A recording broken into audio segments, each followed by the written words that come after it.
Welcome to our channel. Today we how to install Google Search Console for new domains, beginner guide step by step clearly.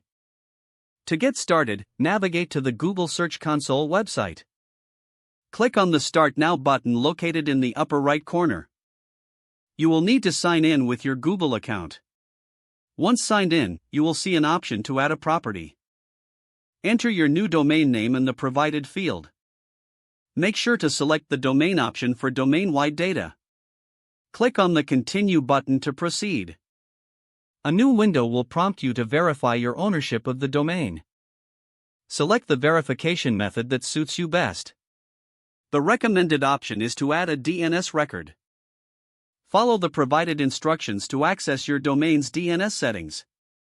Log in to your domain registrar's website. Locate the DNS management area for your domain.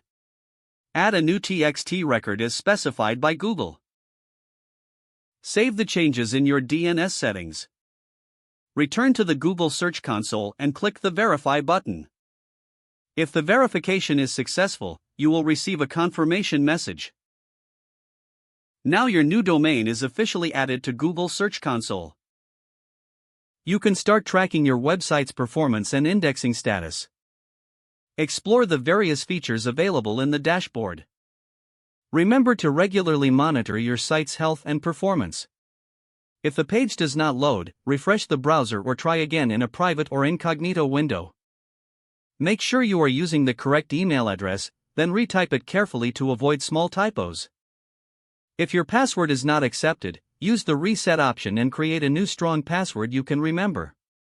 Check your spam folder for verification or security emails, then complete any requested confirmation steps. Enable two-factor authentication if available to improve account security and reduce unauthorized access risk. After signing in, review your profile details so your contact information and settings are accurate and current. If you see an error message, note it down and try again after restarting your device and internet connection.